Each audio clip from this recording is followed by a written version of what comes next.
2장 1절로 13절의 말씀 다 찾으신 줄로 알고 서로 한 절씩 교독하도록 하겠습니다. 제가 먼저 2장 1절 읽겠습니다. 내 형제들아, 영광의 주 곧 우리 주 예수 그리스도에 대한 믿음을 너희가 가졌으니 사람을 차별하여 대하지 말라.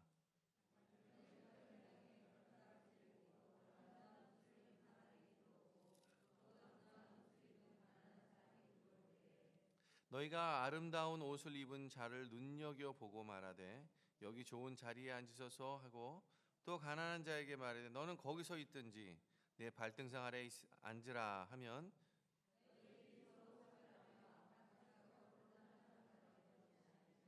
내 사랑하는 형제들아 들을지어다. 하나님이 세상에서 가난한 자를 택하사 믿음에 부요하게 하시고 또 자기를 사랑하는 자들에게 약속하신 나라를 상속으로 받게 하지 아니하셨느냐.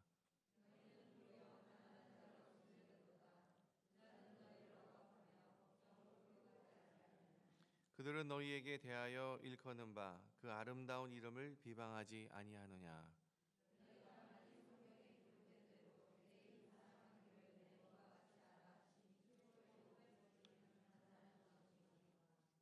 만일 너희가 사람을 차별하여 대하면 죄를 짓는 것이니 율법이 너희를 범법자로 정죄하리라.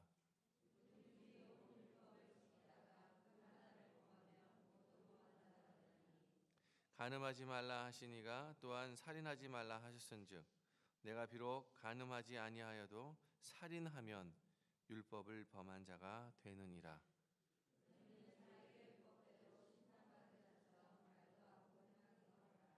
우리 13절을 함께 같이 읽도록 하겠습니다. 긍휼을 행하지 아니하는 자에게는 긍휼 없는 심판이 있으리라. 긍휼은 심판을 이기고 자랑하느니라. 아멘. 자, 오늘 본문의 말씀은요. 특별히 영어로 이제 페이버리즘이라는 어떤 그런 걸 뭐라 그러죠? 차별한다? 이런 거. 누구를 차별하는 것들에 관한 말씀입니다. 그런 말씀 읽기 전에 우리가 1장에 대한 부분들을 쭉 그동안 이제 강해 설교로 들었는데 그 1장에 대한 내용들을 조금 좀 정리할 필요가 있을 것 같아서 그래서 좀 우리가 나누기를 원합니다. 믿는 사람들만 시험을 받는 것이 아니다라고 얘기했습니다. 모든 사람이 시험을 받습니다. 고통 또한 마찬가지입니다. 모든 사람이 시험을 받고 그리고 그 시험으로 인해서 고통을 모든 사람들이 다 받습니다. 누구든지 시험에서 그리고 모든 고통에서 자유로운 사람은 한 사람도 없다는 것이에요. 그런데 하나님을 믿는 사람들은요, 이러한 시험을 받을 때 이 시험에 대한 올바른 태도와 이해, 그리고 왜 그것을 받아야만 하는지에 대한 이유를 분명히 가지고 있어야 한다는 사실이에요. 올바른 믿음을 가지고 하나님이 기뻐하시는 방향으로 우리가 겪는 시험에 대해서 우리가 반응해야 된다. 또 그 반응을 통해서 우리가 인내하면서 믿음을 성장하고 믿음을 성숙해야 한다라고 말씀을 드렸습니다. 그래서 특별히 시험을 만날 때에 우리 성도들이 취해야 하는 그 태도는 온전히 기쁘게 여기라는 것입니다. 시험을 온전히 기쁘게 여기는 것입니다. 이것은 세상 사람들이 취하는 태도가 아니에요. 세상 사람들이 취하는 태도는, 시험에 대한 태도는요, 자신의 극기 훈련, 좀 좋은 방향에서 생각하면 자신의 극기 훈련 정도 되는 것. 그런데 그것을 기뻐하는 단계까지 가는 것은 무리입니다. 아무리 생각해도. 대부분 힘들어하고 어려워하고 어떻게든 시험을 벗어나려고 하고 할 수만 있다면 시험을 피하려고 하는 것이 세상의 방법이죠. 그러나 우리 하나님을 믿는 우리들은요, 시험을 맞는 그 방법은 온전히 기뻐하는 것입니다. Pure joy, 순수한 기쁨을 가지고 그 시험을 대하라고 하는 것이. 이 말은 우리의 태도가 시험에 대해 기쁘게 여기면 기쁜 것으로 바뀔 수 있다라는 어떠한 사실을 전제해 놓는 것이에요. 우리의 태도가 시험에 대해서 그것을 기뻐하는 마음으로 받아들이면 그 시험이 어떻게 된다고요? 우리를 기뻐하게끔 만들어 준다라는 것이에요. 왜 이렇게 말할 수 있습니까? 왜냐하면 하나님께서 믿는 자, 하나님을 사랑하는 모든 하나님의 자녀들과 함께 무엇을 하신다고요? 협력하여 선을 이루시기 때문에 그렇습니다. 하나님이 함께 하신다는 거예요. 이것이 우리들의 이유입니다. 이것이 우리들이 시험을 만날 때에 온전히 기뻐할 수 있는 이유가 여기에 있다라고 말씀드렸습니다. 또한 우리의 시험이 믿음의 시련으로 생각할 때, 우리의 받는 이 시험이 하나님이 협력하여 선을 이루시기 때문에 그것을 믿음으로 받아들이는 그러한 것들이 될 때에 거기에는 온전한 인내를 이룰 수 있는 그러한 능력이 우리에게 주어진다는 사실이에요. 고통을 끝까지 참는 것이 아니에요. 고통을 내가 할 수 있는 만큼 인내하는 것이 아니에요. 고통을 이겨내는 것입니다. 그리고 그 고통을 이겨냄으로 인해서 더욱 견고해지는 것입니다. 인내함을 통해서 오히려 견고해지는 거예요. 그래서 인내해야 하는 거예요. 가장 큰 이유는 하나님이 우리와 함께 협력하여 선을 이루시는 그 신실하시고 전능하신 하나님이 우리와 함께 하신다는 그 사실을 우리가 믿음으로 볼 수 있어야 해요. 그래서 우리의 시련이 믿음의 시련이 될 수가 있다는 것입니다.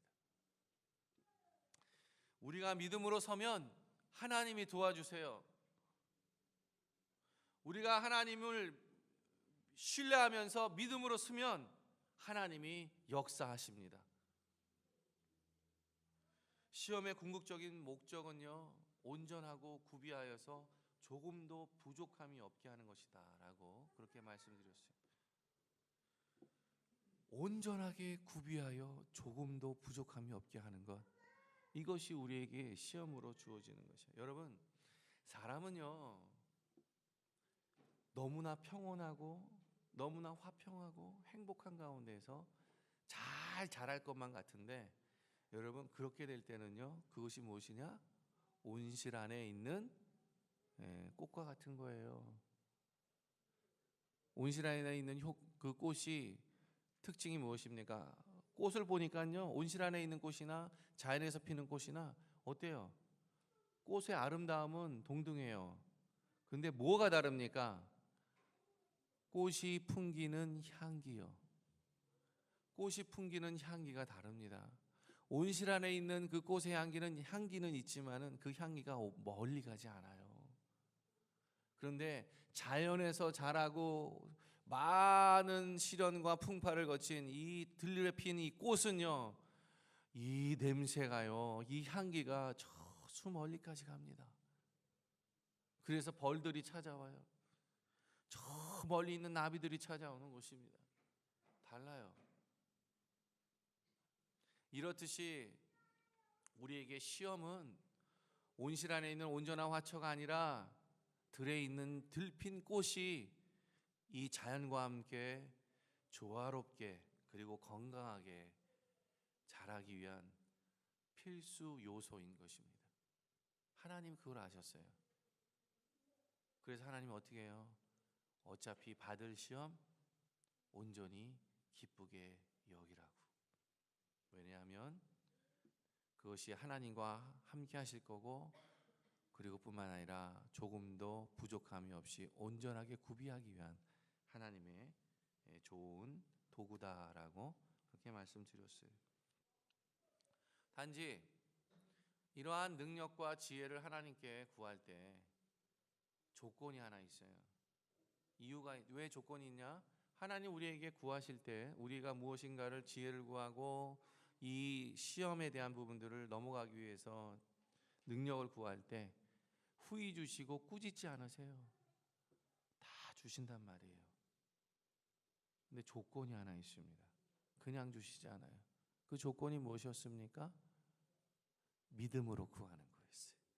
조금도 의심하지 않는 것이었어요. 이중적으로 구하지 않는 것이었어요. 바로 그것이었습니다.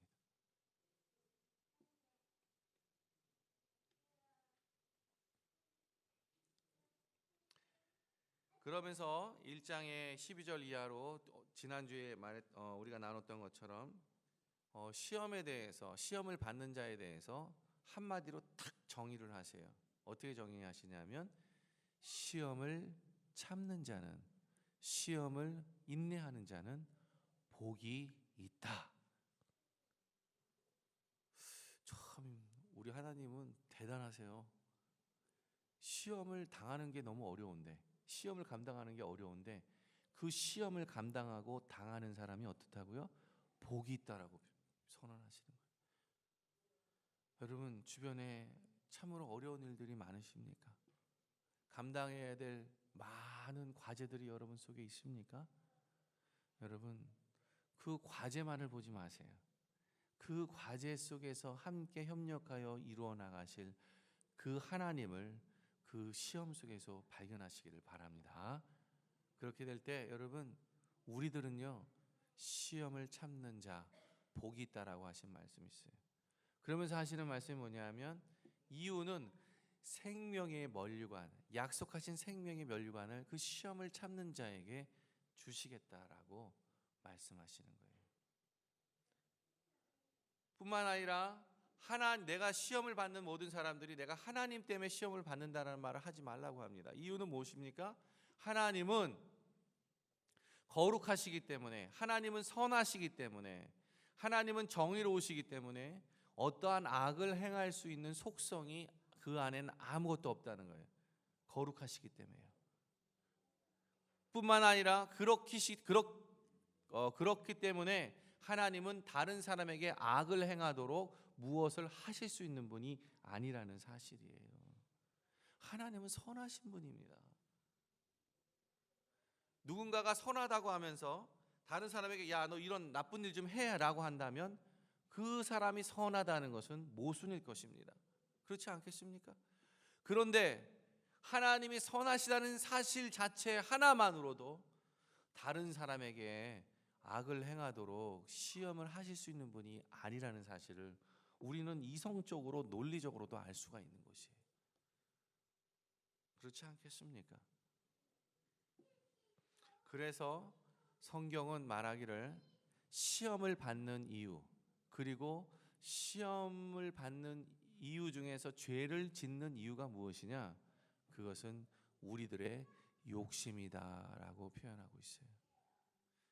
시험을 당하는 자가 욕심이 있어서, 그렇죠? 정욕이 있어서 그래서 죄를 짓는다라고 이야기합니다. 그래서 욕심이 잉태한즉 죄를 낳고 죄가 장성한즉 사망에 이른다라고 그렇게 말씀하고 있는 것입니다.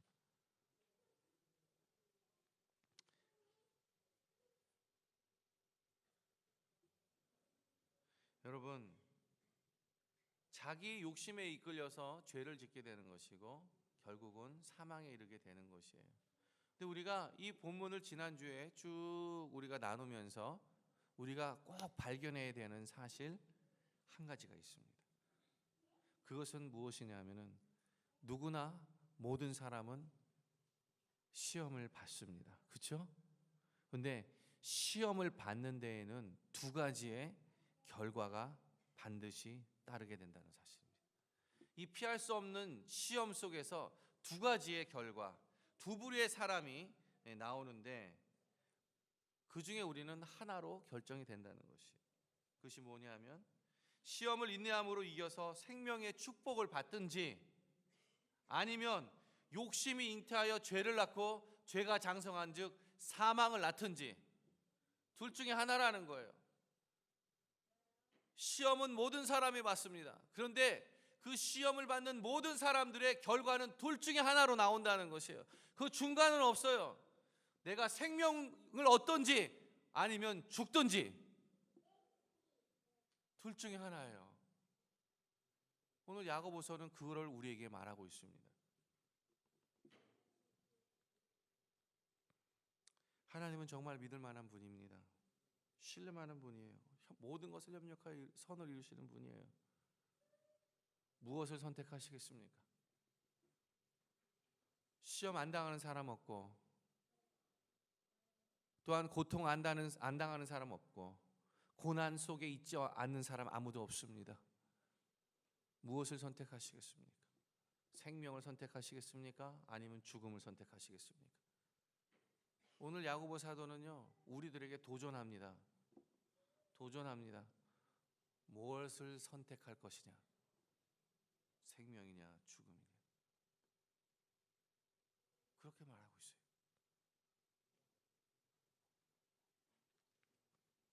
이것이 지난주까지의 우리의 말씀의 나눔이었습니다. 오늘의 말씀은요, 특별히 진정한 믿음이 무엇이고, 그리고 편견을 가진 잘못된 믿음이 무엇인지, 그리고 자유하는 말씀으로 사는 것 등에 대해서 우리에게 교훈하고 있습니다. 야고보는 시험에 대해서 우리에게 많은 이야기를 하고 있습니다. 그런데 이 시험을 당하는 사람들에게 가장 쉽게 시험에 들 수 있는 그 예로 무엇을 드냐 하면, 물리적인 박해나 고통이 아니라 여러 환경에 따르는 내가 감당해야 될 그 많은 무거운 짐과 어려움들이 아니라, 실제적인 예를 어떻게 드냐 하면 빈부, 경제력, 돈에 대해서 먼저 이 말씀으로 예를 삼습니다. 그래서 가난한 자와 부한 자가 나와요.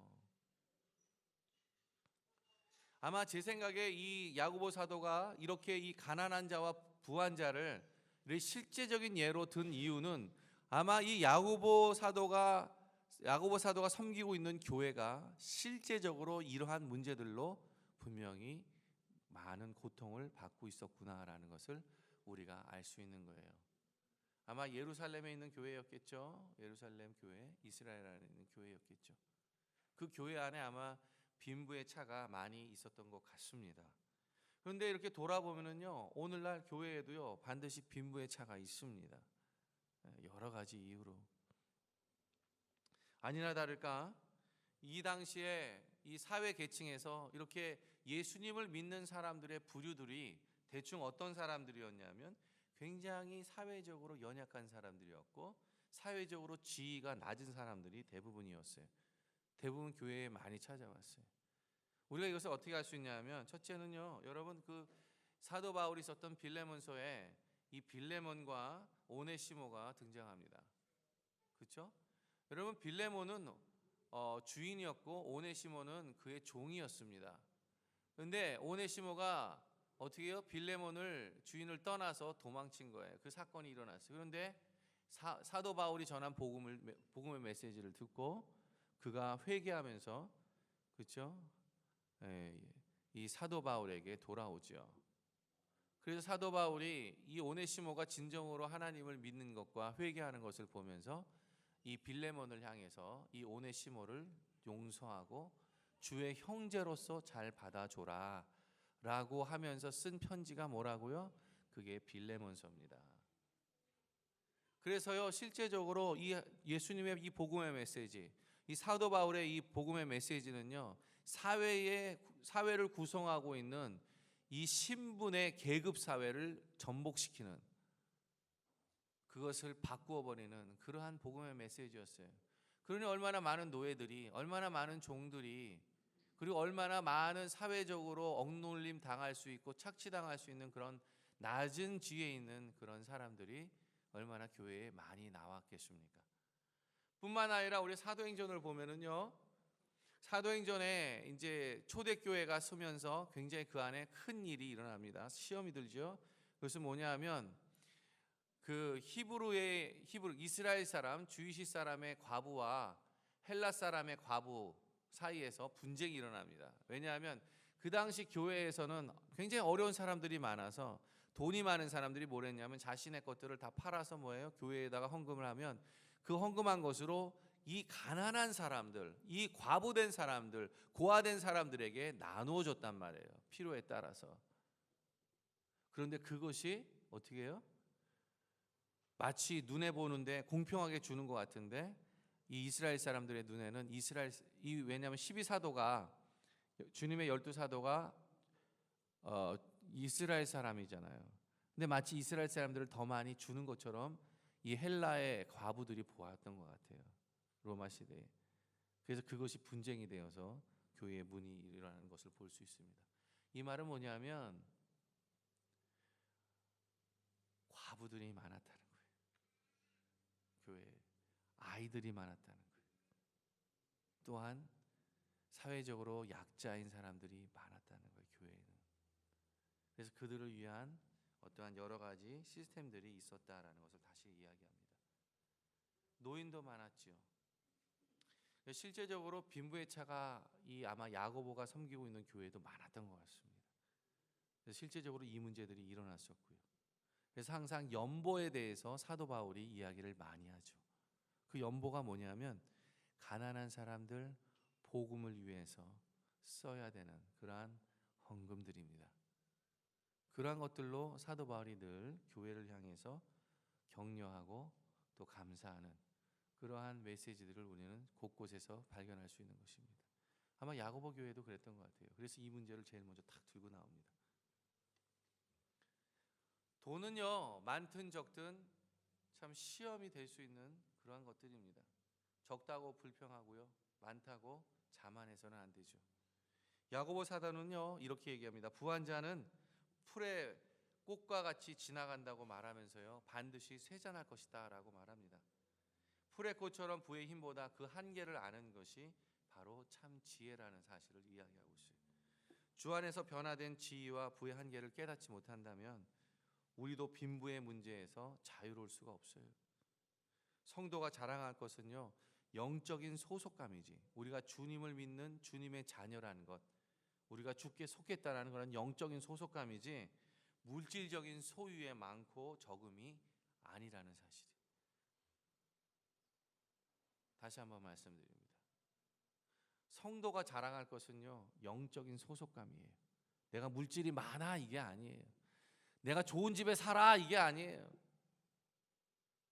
내가 너무 좋은 차를 끌고 있어 이거 아니에요. 그게 여러분의 지위를 결정해 줍니까? 그건 세상 사람들이 추구하는 방법이죠. 진정한 하나님이 기뻐하는 지위는 영적인 소속감을 가지고 하나님의 말씀대로 사는 그 사람이 하나님 보시기에 지위가 높은 사람이에요.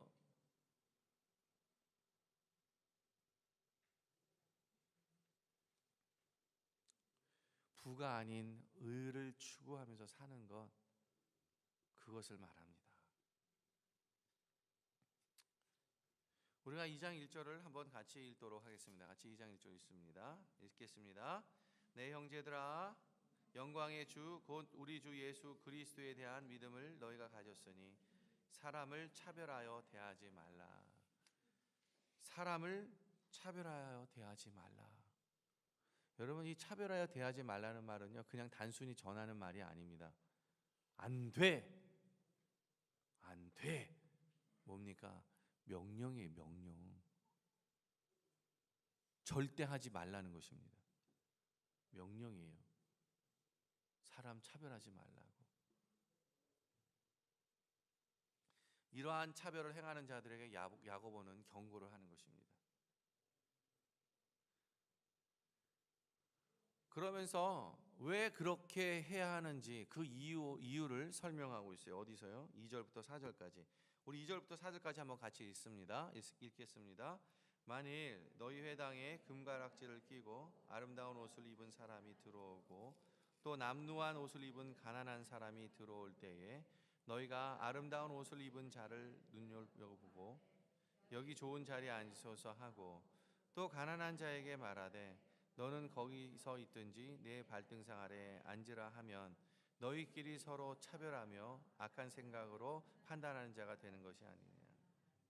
너희끼리 서로 차별하는 것이다.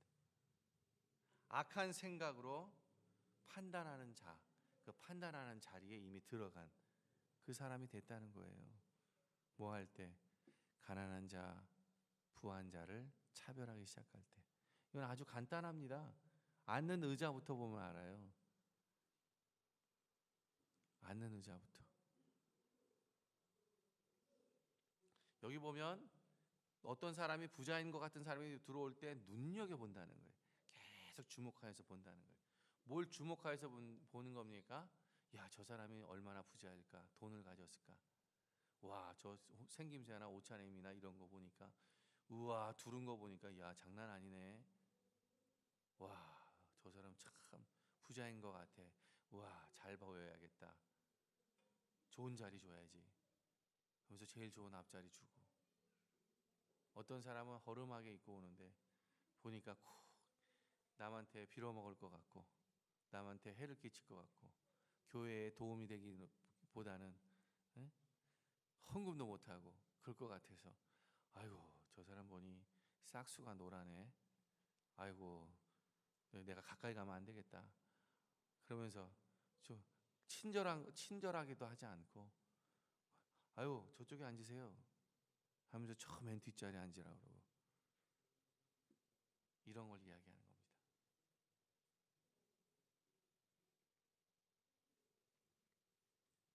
교회에서 이런 일이 일어날까요? 네, 일어납니다. 교회에서 이러한 일들을 행할까요? 네, 행합니다. 어쩔 때 제일 많이 행할까요? 오늘 모처럼 이 본문에서는 새로운 사람이 왔을 때라고 표현하고 있지만, 여러분, 새로운 사람만 올 때 그렇습니까? 저는 그렇다고 생각하지 않습니다. 특별히 어느 때 제일 많이 드러냅니까? 무엇인가 리더로서 사람을 세울 때, 안수 집사가 되고 권사가 되고 장로가 되려고 할 때, 우리는 어떤 사람으로 어떤 기준을 갖고 뽑습니까?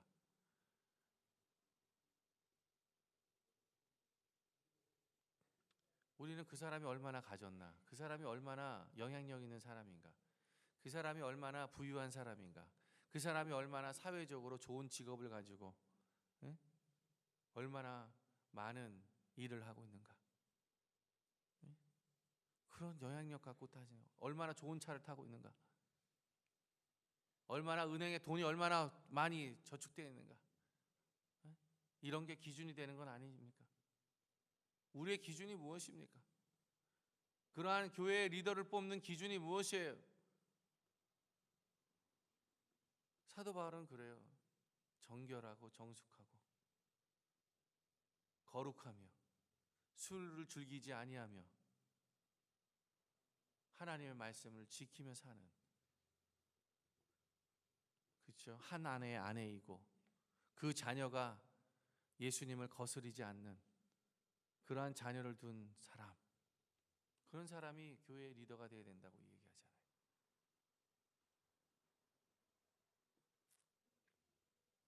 우리는요, 자칫 정에 끌려서 그러한 리더들을 뽑을 때가 많아요. 성경은 사람들에게 많은 리더가 되지 말라고 합니다. 선생이 되지 말라고 합니다. 그러나 한편으론 또 리더가 되는 것은 축복이라고 하면서, 리더가 되는 그 마음을 품은 것은 참으로 좋은 마음이다, 축복된 마음이다라고 말합니다. 올바른 리더가 되는 것은 참 숙제예요. 풀리지 않는 영원한 숙제. 그러나 올바른 리더가 되기로 믿음으로 결정한다면 하나님이 도와주십니다. 아무리 생각해봐도요, 인간적인 것 갖고는 절대 리더가 될 수 없어요. 여러분, 인간적인 정의나 인간적인 아는 것으로 해서 리더를 뽑으면, 또는 내가 리더가 되고자 한다면은요, 그거는요, 인간적인 방법으로 그 관계를 맺을 수밖에 없어요. 근데 그것은요, 서운하고 상처를 주면 다 깨져 버립니다. 예. 더 이상 무엇을 할 수 있는 다른 아무것도 없어요. 그런데 그러한 것이 아니라, 하나님, 내가 참 부족한 거 알고 연약한 거 알고 하나님밖에 없고 하나님이 주시는 거니까 하나님 때문에 내가 믿음으로 감당하고자 하는 그런 리더가 되기를 소망합니다. 그렇게 리더가 뽑혀졌으면 좋겠어요. 저는 우리 교회가, 여태까지 우리 교회에서 제가 온 이후로 직분자를 세울 때 저는 그 사람이 얼마나 부자인지를 본 적이 없습니다. 그리고 그 사람이 얼마나 많은 일을 할 수 있는 사람이고, 그리고 그분이 얼마나 사회적인 지위가 높은 사람인지를 보지 않았습니다. 제가 본 것은 정말 리더로서 헌신되어 있는가, 또 리더로서 정말 연약하고 부족하지만 그 짐을 감당하고 있는 사람인가, 그런 마음을 가진 분, 정말 진실로 예수님의 말씀을 지키며 살아가고자 하는 그 사람들을 뽑았습니다. 그리고 저는 앞으로도 그럴 사람 뽑을 거예요. 그런 사람이 돼야 된다고 저는 믿기 때문에 그렇습니다.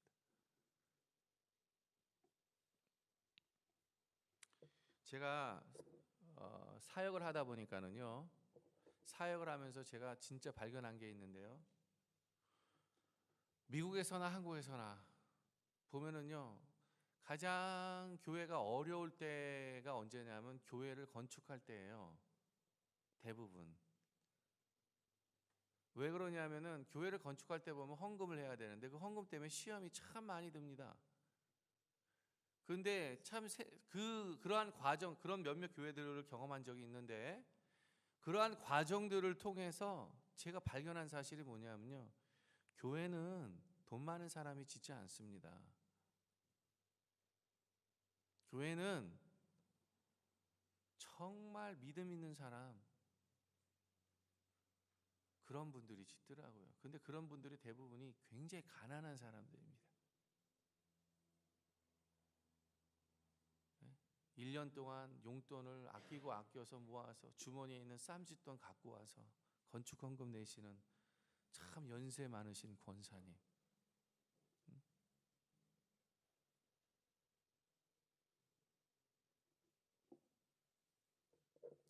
그런 분들이 짓더라고요, 교회를.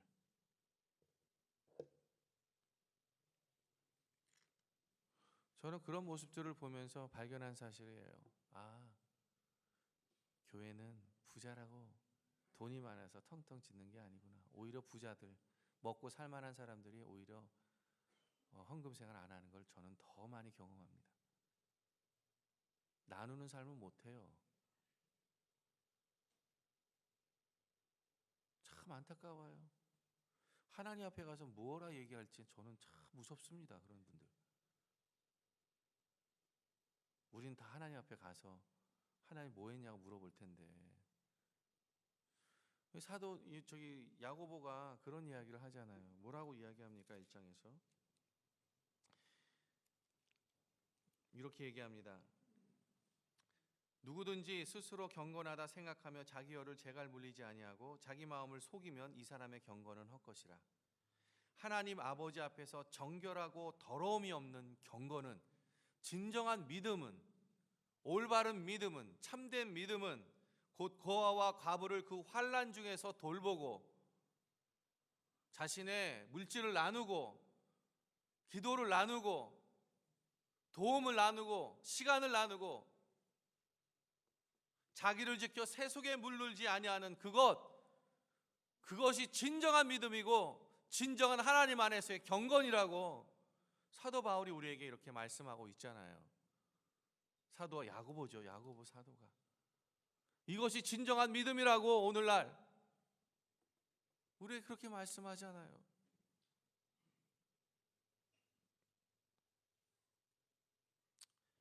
우리가 판단하는 그 판단으로 우리는 판단을 받을 것입니다. 우리가 헤아리는 그 헤아림으로 우리는 하나님 앞에서 헤아림을 받을 것입니다. 우리가 헤아리는 그 심판으로 우리는 하나님 앞에서 그 심판으로 심판을 받을 거예요. 반드시 그렇게 될 겁니다.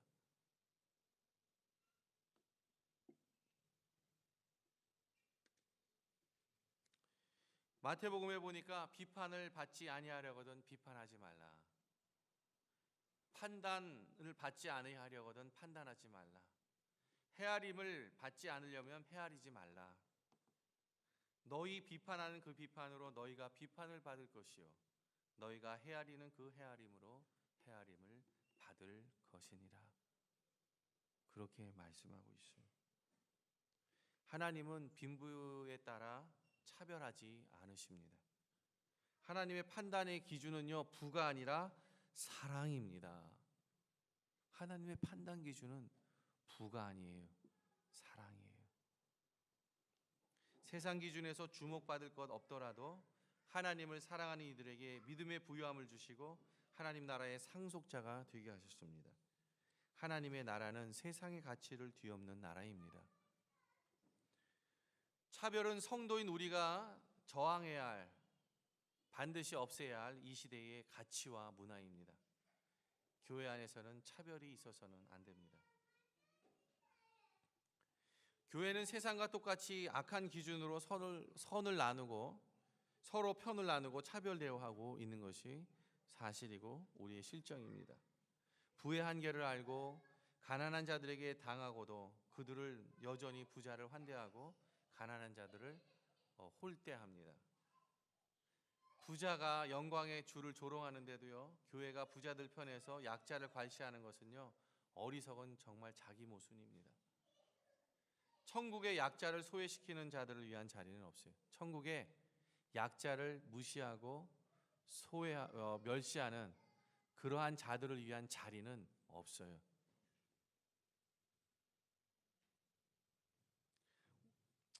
우리 교회는요, 잠깐 있다가 사라질 그러한 가치, 그런 것들을 추구하는 교회가 되지 않기를 소망합니다. 그리고 오히려 그러한 욕망이 세상에서 들어와서 우리 교회를 통해서 정화되고 회복되는 그러한 교회가 되기를 소망합니다. 8절부터 11절까지 하나님께서는 이렇게 말하고 있어요. 뭐라고 말하냐면 사랑의 법이 최고다. 우리 한번 같이 8절부터 11절까지 한번 읽도록 하겠습니다. 같이 읽습니다. 너희가 만일 성경에 기록된 대로 내 이웃 사랑하기를 내 몸같이 하라 하신 최고의 법을 지키면 잘하는 것이거니와 만일 너희가 사람을 차별하여 대하면 죄를 지는 것이니 율법이 너희를 범법자로 정죄하리라. 누구든지 온 율법을 지키다가 그 하나를 범하면 모두 범한 자가 되나니 간음하지 말라 하신 이가 또한 살인하지 말라 하셨은즉 내가 비록 간음하지 아니하여도 살인하면 율법을 범한 자가 되느니라. 아멘. 네, 11절까지. 그렇다면은 여러분 가난한 자를 돕지 않고 그들을 멸시하고 차별하고 판단하는 것은 살인하는 것과 같다라고 오늘 주님이 말씀하시는 겁니다. 이웃 사랑을 최고의 법이라고 부르면서 하나님의 사랑과 이웃 사랑을 나누는 태도, 그것을 경계해야 된다라고 그렇게 말하고 있는 거예요. 하나님을 향한 믿음과 사랑은요, 형제를 향한 차별 없는 섬김과 실천으로 사랑을 우리 가운데에서 나타내야 된다라는 거예요. 다시 한번, 형제를 향한 차별 없는 섬김, 사랑, 실천을 우리 가운데에서 나타내야 한다라는 것을 말하고 있는 것이에요. 우리 교회는요, 정말 이 가난한 자들에 대해서, 연약한 자들에 대해서, 그리고 약한 자들에 대해서 정말 차별하지 않는 교회가 되기를 원합니다. 오히려 그들을 사랑으로 실천하고 섬기는 그러한 교회가 되기를 주님의 이름으로 축복합니다. 그러면서 오늘 우리에게 너희는 이렇게 살라라고 말씀하고 계세요. 그게 12절 13절에 나와 있어요. 한번 같이 읽도록 하겠습니다. 너희는 자유의 율법대로 심판받을 자처럼 말도 하고 행하기도 하라. 궁휼을 행하지 아니하는 자에게는 궁휼 없는 심판이 있으리라. 궁휼은 심판을 이기고 자랑하느니라. 아멘. 여러분, 이 말씀은요, 심판하는 자가 아니라 율법대로 심판받는 자처럼, 말씀대로 심판받는 자처럼 말하고 행동하라는 것입니다. 심판하는 자리에 있지 말라는 거예요. 판단하는 자리에 있지 말라는 거예요. 헤아리는 자리에 있지 말라는 거예요. 뭐 하라고요? 오히려 헤아림을 받는 자, 심판을 받을 자, 판단을 받을 자로 생각하고 말하고 행동하라고 그렇게 말하는 것입니다. 이렇게 되면 어떻게 될까요? 내가 무언가 심판하는 자리에 딱 올랐으면 벌써 탁 보입니다. 어떻게 심판할지. 그 심판하는 자나 헤아리는 자는 무엇을 찾습니까? 무엇을 찾습니까? 그 사람의 약점, 그 사람의 연약함, 그 사람이 하고 있는 잘못을 찾습니다. 그 사람이 얼마나 아름답고 그 사람이 얼마나 소중하고 그 사람이 얼마나 사랑스러운 존재를 찾지 않아요.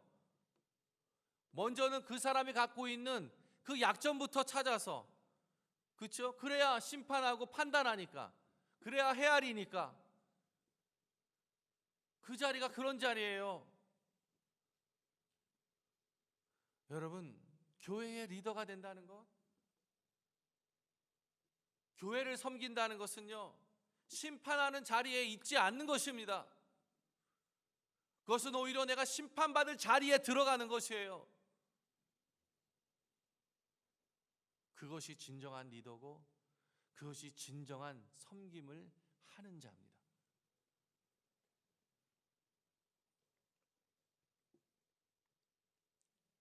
실제로 우리는 심판하는 자가 아니에요. 하나님이 심판하십니다. 하나님이 헤아리시고 하나님이 판단하시는 것입니다. 그렇지 않아요? 안 그렇습니까?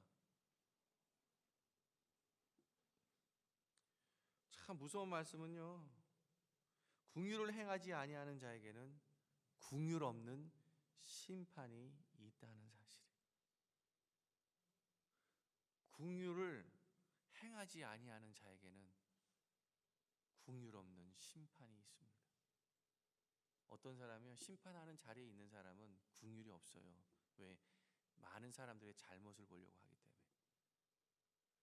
그런데 자기가 심판받는 자처럼 생각하고 판단받는 자처럼 생각하면요, 자기 자신이 불쌍한 사람이잖아요. 그러니까 다른 사람을 불쌍하게 여길 수 있는 것이 돼요. 다른 사람을 불쌍하게 여길 수 있는다는 말이 뭡니까? 그것이 긍휼입니다. 그 긍휼이 내가 심판받는 자처럼 행동하고 말할 때 생긴다는 것이에요. 그러면서 말합니다.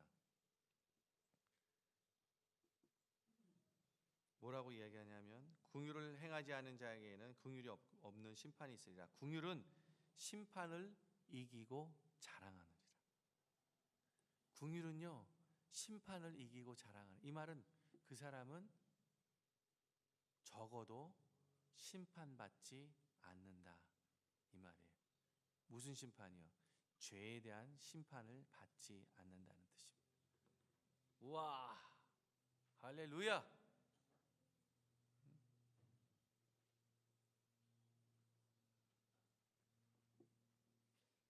긍휼은 심판을 이깁니다. 하나님은 약자를 대하는 태도를, 그리고 하나님을 대하는 태도로 여깁니다. 다시 한번, 하나님은 약자, 연약한 자, 도움이 필요한 사람, 그렇죠? 강자가 아닌 약자를 대하는 그 태도를 어떻게 생각하시냐면, 본인 자신, 하나님을 대하는 태도로 생각한다는 사실이에요.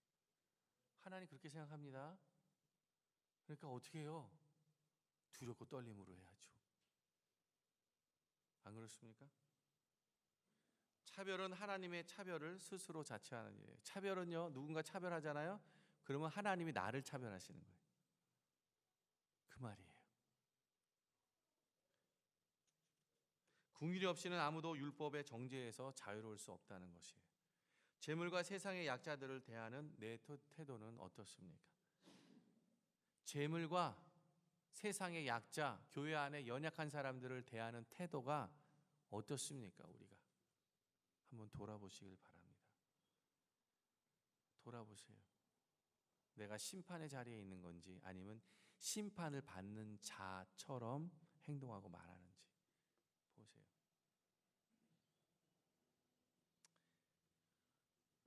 하나님을 배울 준비가 되어 있습니까? 두렵습니까? 말씀을 맺겠습니다. 부자와 가난한 자들에 대한 성경의 교훈은요, 돈을 행복의 근거나 척도로 삼는 시대에 사는 이 하나님의 자녀들에게 마음의 경종을 울립니다. 하나님보다 재물을 더 의지하고 가난한 자들을 차별하는 우리들의 모습은 없습니까? 오늘날 부의 시험은요, 우리에게 정말 만만치 않게 다가와요. 그런데 이 시대를 살아가는 우리들에게 지혜가 필요해요. 그래서 믿음이 필요해요. 하나님의 말씀을 깨닫고 지키고 순종하고자 하는 그 마음이 절실히 요구됩니다. 내가 아닌 하나님 중심으로, 이 땅이 아닌 하늘의 눈으로, 순간이 아닌 영혼의 눈으로 고난을 바라볼 수 있는 지혜를 구해야 합니다. 지혜를 구한다는 것은 하나님의 지혜에 자신을 맡기고 나의 최선이 아닌 하나님의 최선을 믿는 것입니다. 좁고 짧은 내 안목으로 속단하지 말고 지혜를 구하십시오. 아낌없이 주시는 신실하신 하나님께 의심 없이 기도하십시오. 시험 없는 신앙을 꿈꾸기보다는 시험 속에서 인내를 배우는 신앙으로 살아가십시오. 부자와 가난한 자들에 대하는 태도가 하나님을 대하는 태도로, 그것을 계속해서 숙지하시고 명심하면서 늘 생각하며 늘 심판의 자리, 판단의 자리에 서는 것이 아니라 심판을 받을 자리에, 그리고 판단을 받을 자리에 사는 그러한 분들이 되기를 주님의 이름으로 소망합니다. 뿐만 아니라 늘 긍휼한 마음으로, 겸손한 마음으로 연약한 자들을 도와주고 섬기는 모든 겸손한 하나님의 자녀들이 되시기를 주님의 이름으로 축복합니다. 우리 함께 기도하겠습니다. 하나님 아버지, 오늘 야고보 사도의 말씀을 보면서 하나님, 우리들의 마음을 다시 한번 점검하기를 원합니다. 하나님, 영광의 주를 우리 마음속에 모시면서도 우리는 차별하면서 살고 있지 않은지 하나님 돌아보게 하여 주시옵소서. 그래서 하나님, 차별하는 태도로 우리가 하나님 앞에 차별받는 그러한 순간이 있음을 우리가 경악하게 하시고, 또한 우리가 판단하는 자리가 아닌 판단을 받는 사람의 위치로서 겸손하게 연약한 사람, 또한 불쌍한 사람, 가난한 사람들을 도와주며 사는 우리 모든 한인연합교회 성도님들이 다 되게 하여 주옵소서. 감사하며 예수님의 이름으로 기도하옵나이다. 아멘.